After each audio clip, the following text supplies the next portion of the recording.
बिना जाने विश्वास नहीं होगा, और फिर बिना विश्वास के प्रेम नहीं होगा। तो पहला काम भगवान की कृपा, भगवान कृपा कर दे तो हम जान लें, तो हम मान लें, हमारा विश्वास हो जाए, प्रेम हो जाए, तो फिर भगवत प्राप्ति भी हो जाए। तो भगवान की कृपा से ही भगवत ज्ञान संभव है। अध्यात्म रामायण में भी कहा गया, यस्य प्रसादम कुरुते सचैनम द्रष्टुमर्हति। भगवान की कृपा से ही भगवान का ज्ञान होगा।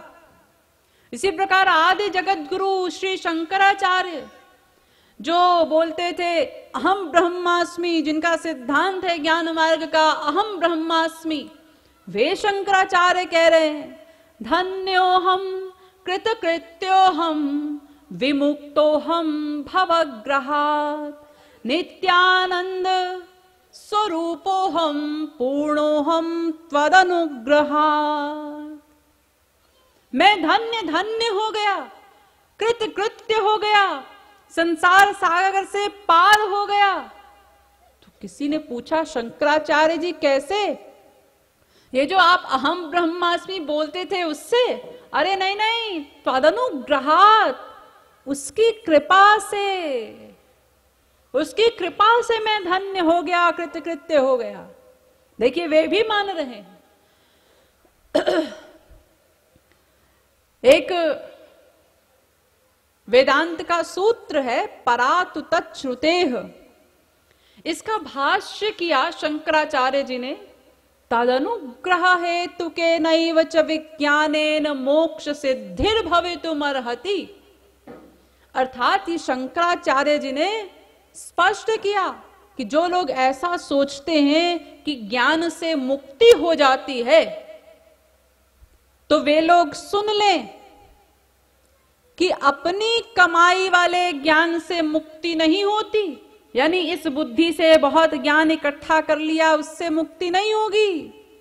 वो भगवान की कृपा से मिलने वाले ज्ञान से ही मुक्ति होती है।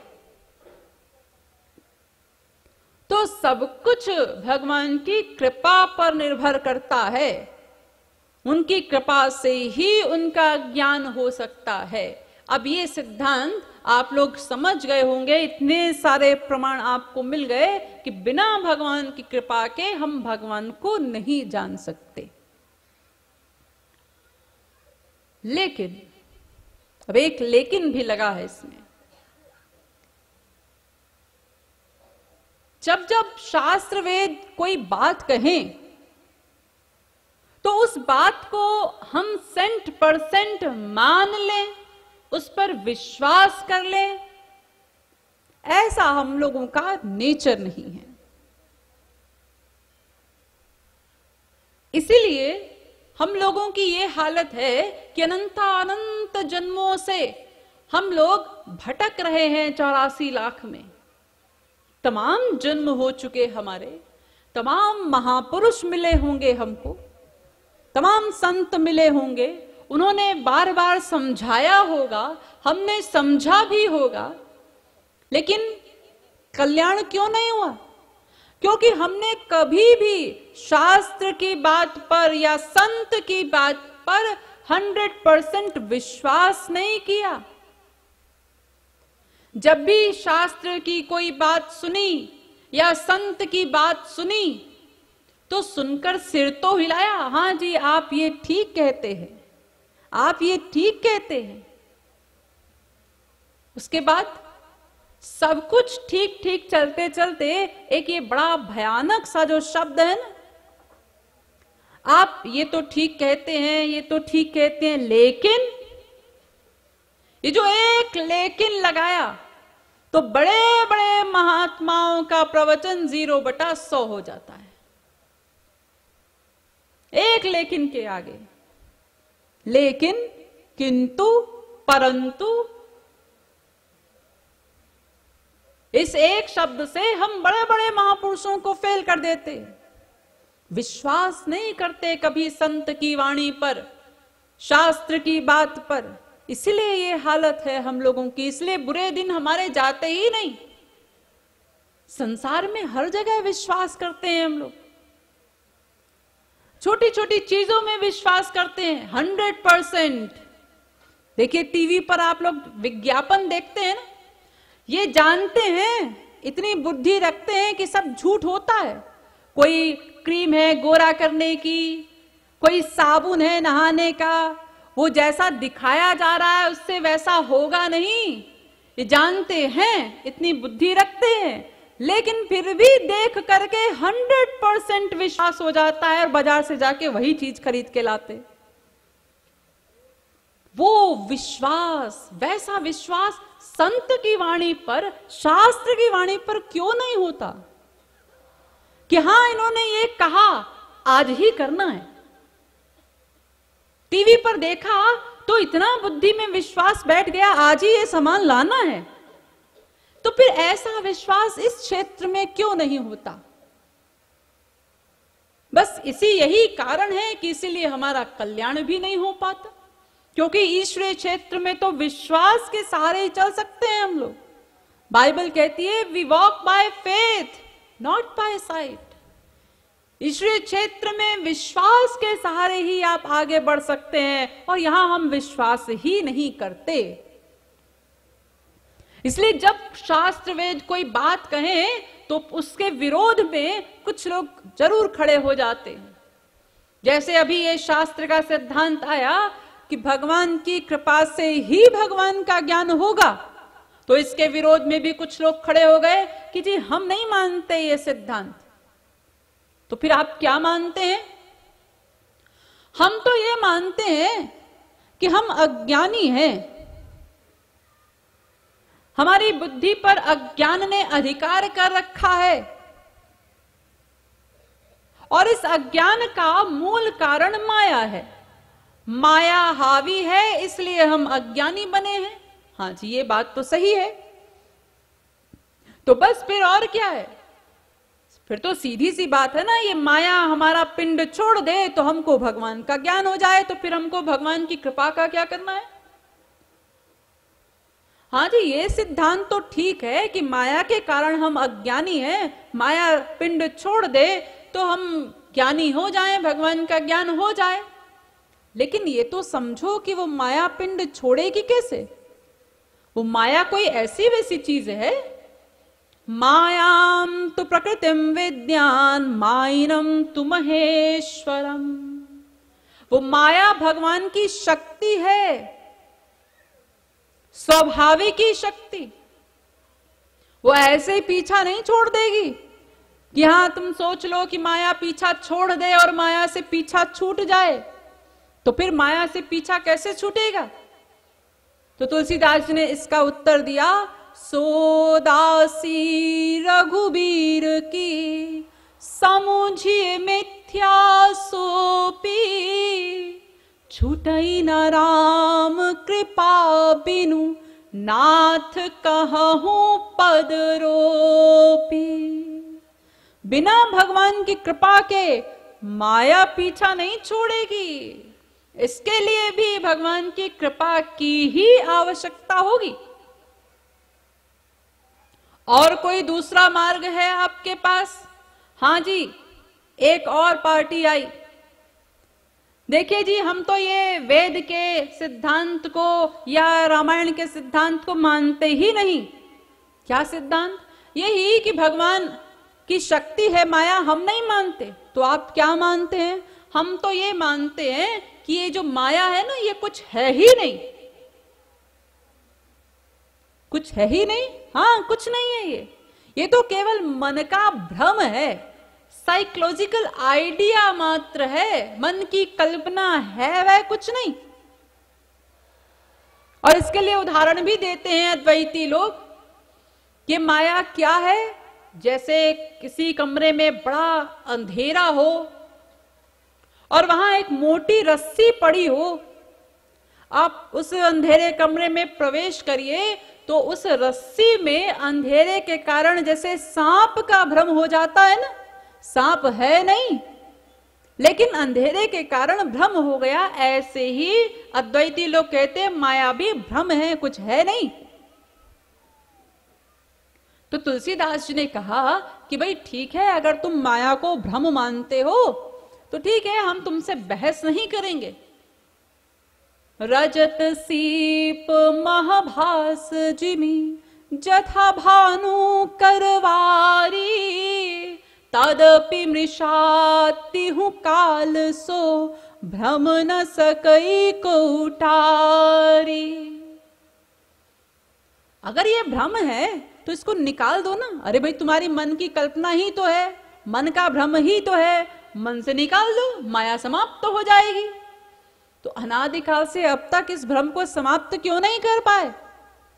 तो हम बताएं वो भ्रम भी कैसे जाएगा, कैसे जाएगा। जासु कृपा अस भ्रम मिटी जाई, गिरिजा सो कृपालु रघुराई। ये जो भ्रम तुम कह रहे हो ना माया को, तो ये भ्रम भी भगवान की कृपा से ही जाएगा। यानी यहां पर भी राम कृपा का ब्रेक लग गया। और कोई मार्ग, और कहीं भागने की कोई गुंजाइश? तो कुछ लोग और आए, उन्होंने कहा हां हमारे पास एक सॉलिड रीजन है, एक ऐसा मार्ग है कि उसका कोई खंडन नहीं कर पाएंगी आप। वो क्या मार्ग है? वेद कहता है परीक्ष लोकान कर्मचितान ब्राह्मणो निर्वेद मायान नास्त्य कृतः कृते तद्विज्ञानार्थम सगुरुमेवाभिगच्छेत् समित पाणि श्रोत्रियम ब्रह्मनिष्ठम। मुंडकोपनिषद पहले मुंडक के दूसरे खंड का 12वां मंत्र।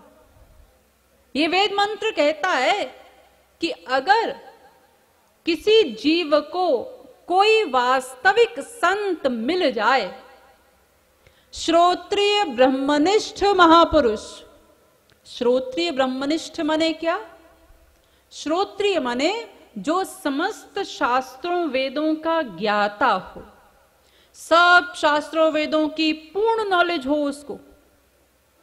और ब्रह्मनिष्ठ माने जो भगवत प्राप्ति कर चुका हो, भगवान को प्राप्त कर चुका हो, उनको देख चुका हो। ऐसा कोई संत अगर किसी जीव को मिल जाए, यद्यपि है बहुत कठिन। कबीरदास जी ने तो यहां तक कह दिया, शीश दिए जो गुरु मिले तो भी सस्ता जान। अरे सर काट के चढ़ा देने से भी यदि कोई वास्तविक संत तुमको मिल जाता है तो भी सोचना बड़ा सस्ता सौदा है। बड़े सस्ते में मिल गए। इतना कठिन होता है वास्तविक संत से मिलन। लेकिन वेद कहता है कि अगर किसी को ऐसा संत मिल जाए तो फिर उसको भगवत कृपा की कोई अपेक्षा नहीं, केवल गुरु कृपा से उसका सब काम हो जाएगा।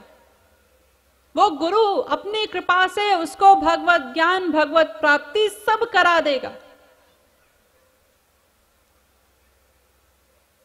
तो फिर ये जो पहले सिद्धांत था कि बिना भगवान की कृपा के भगवान का ज्ञान नहीं हो सकता, ये भी वेद का सिद्धांत है और ये भी वेद ही कह रहा है।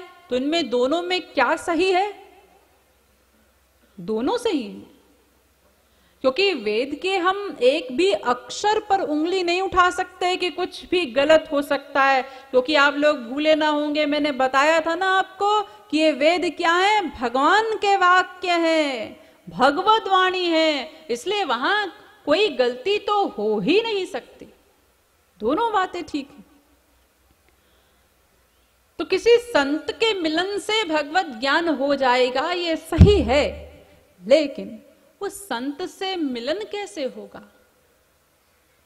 वास्तविक संत मिलेगा कैसे? तो इसके लिए भी यही मार्ग पर आना पड़ेगा। बिनु सत्संग विवेक न होई, राम कृपा बिनु सुलभ न सोई। बिना भगवान की कृपा के वास्तविक संत भी नहीं मिल सकते। आप कहें अजी ऐसी भी क्या बात है, हम ढूंढ लेंगे संत को। कैसे ढूंढोगे? अजी हम देख लेंगे जिसमें काम क्रोध लोभ मोह ये सब माया के विकार ना हो, बस वो संत है। हाँ, ये तो बात सही है कि जिसमें काम क्रोध लोभ मोह ये सब माया के विकार नहीं है वो संत है। लेकिन आप क्या समझोगे? वो एक्टिंग भी तो कर सकते हैं इन सब विकारों की। और खास तौर से जब हम किसी संत के पास ये बुद्धि का अहंकार लेकर जाते हैं ना कि हम बहुत समझदार हैं, हम पकड़ लेंगे कि ये संत है कि नहीं है, तो ऐसा जी बुद्धि का अहंकार जब संत के सामने जाता है तो वो संत भी जान लेते हैं कि ये हमारी परीक्षा लेने आया है। तो भी बड़े विनोदी स्वभाव के होते हैं, आपके सामने ऐसा कार्य करेंगे, ऐसी क्रिया करेंगे कि आप उल्टे पांव भागेंगे वहां से। जैसे आप किसी महात्मा जी के पास जाइए, वो वास्तविक संत हैं, आपने जाकर के प्रणाम किया और महात्मा जी ने भी जान लिया कि ये हमको परखने आया है, तो उन्होंने पूछा कहां से आए हो? जी मैं दिल्ली से आया हूं। क्या करते हो? जी वहां पर हमारा बहुत बड़ा बिजनेस है, खूब प्रॉपर्टी है, भगवान की कृपा से बहुत कुछ है हमारे पास।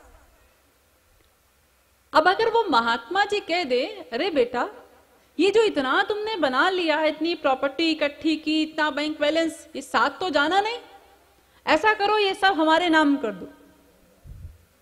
अब इतना भर अगर उन्होंने कह दिया तो आपका डिसीजन हो जाएगा। आप भले ही सभ्यतावश मुंह से कुछ ना बोलिए, लेकिन भीतर ही भीतर आप सोच लेंगे अरे ये तो बड़े लोभी हैं। तो फिर आप क्या पकड़ पाएंगे भला संत को? और फिर देखिए, अभी मैंने आपको बताया ना तुलसीदास जी ने क्या कहा, सोई जानहि जेहि देहु जनाई, वही जान सकता है जिसको वो जना दे। और उसकी अगली लाइन क्या है, जानत तुम्ही हो जाई।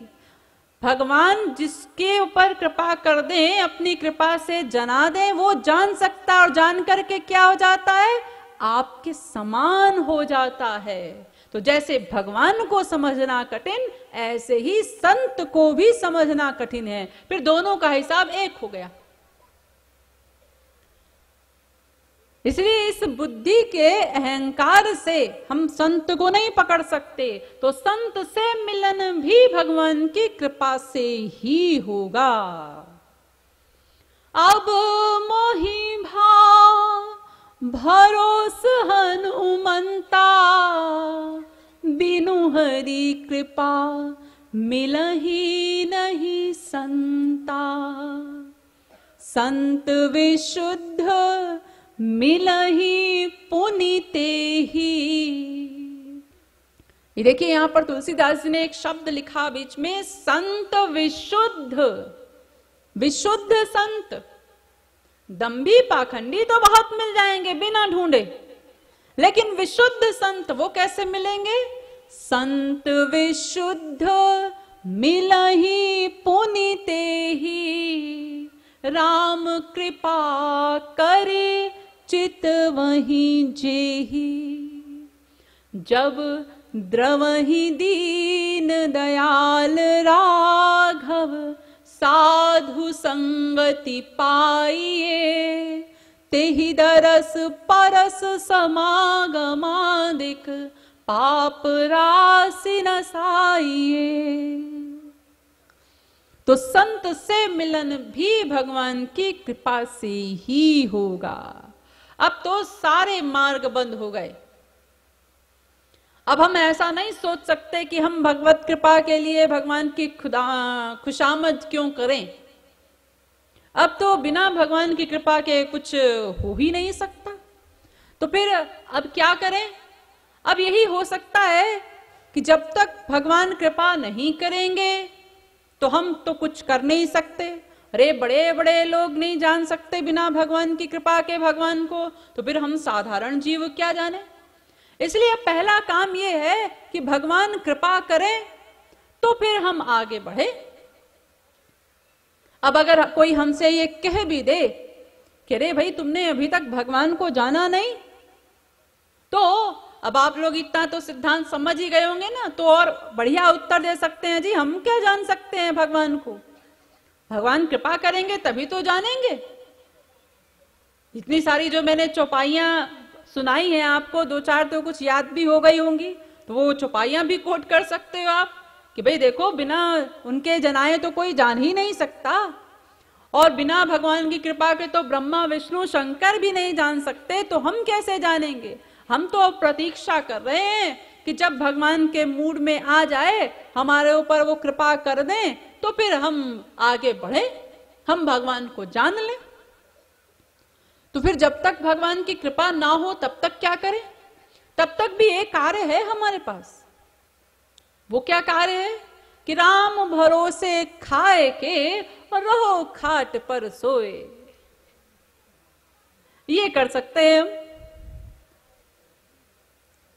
लेकिन ये जो सिद्धांत है ना कि बिना भगवान की कृपा के भगवान का ज्ञान नहीं हो सकता, इस सिद्धांत का हम लोगों ने अपने ढंग से बहुत अर्थ का अनर्थ किया, और इस सिद्धांत के अर्थ के अनर्थ को लेकर के हम बहुत उच्छृंखल हो गए, बहुत लापरवाह हो गए। तो ये जो सिद्धांत है कि बिना भगवान की कृपा के भगवान का ज्ञान नहीं हो सकता, इसका रहस्य क्या है, अब उस रहस्य पर चर्चा करेंगे, लेकिन वो आज नहीं कल। बोलिए वृंदावन बिहारी लाल की, श्रीमद् सद्गुरु सरकार की।